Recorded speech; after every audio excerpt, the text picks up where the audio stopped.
Getting to the bottom of criminal behavior is a really important part of today's psychology.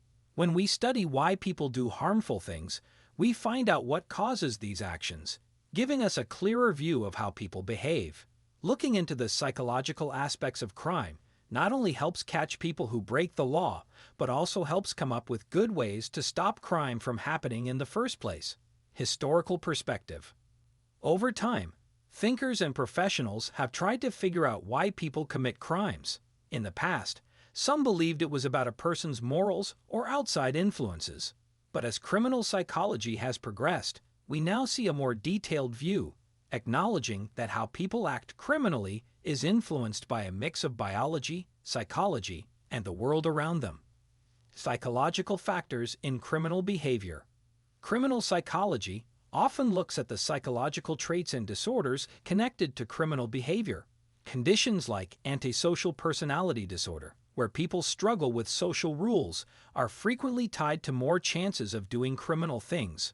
Also, psychopathy, marked by traits like not understanding others' feelings and acting without thinking, often shows up in people who do harmful stuff. Environmental influences. Besides what's inside a person's mind, the environment they grow up in has a big impact on whether they might do criminal things.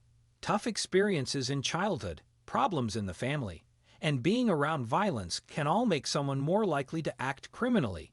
Also, things like not having enough money, facing discrimination, and not having good chances in life can make these tendencies even worse. Case study analysis. Let's look at a famous example to see how psychology can help us understand criminal behavior. The case of the well-known serial killer, Ted Bundy. Studying Bundy gives us important details about the complex psychology of criminal actions, like how he could charm people, use manipulation, and the psychopathic traits behind his violent acts. Criminal profiling. Criminal profiling is an important tool used by psychologists and law enforcement to catch criminals and stop more crimes from happening. Profilers look at crime scenes, how people behave, and other important information to create profiles that help find possible suspects and figure out why they do what they do. This teamwork between psychology and investigation helps solve the puzzle of why people commit crimes. Understanding motives. A key part of studying criminal psychology is looking into the reasons why people commit crimes.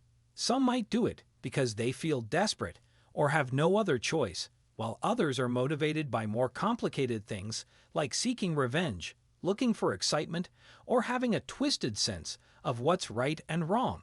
Figuring out these reasons is crucial for creating effective plans to stop the behavior and deal with the deeper problems. Treatment and rehabilitation. When it comes to dealing with criminal behavior, psychological treatments are really important for helping people change and lowering the chances of them doing more crimes.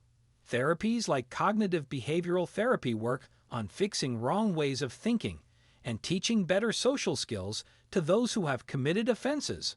But making these rehabilitation efforts work can be tough because of problems like not enough resources and society looking down on people who have been involved in crimes. Ethical considerations. When psychology and law come together, there are important ethical questions about how we treat people who have committed crimes and make sure their rights are protected. Figuring out how much punishment is needed versus giving chances for rehabilitation is a tough ethical challenge. Also, when it comes to people with mental health issues, making sure they're treated fairly and get the right legal processes involves carefully thinking about their mental health needs.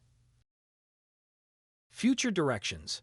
As we keep learning more about criminal psychology, future research has the potential to bring about new ways to prevent and intervene in crimes.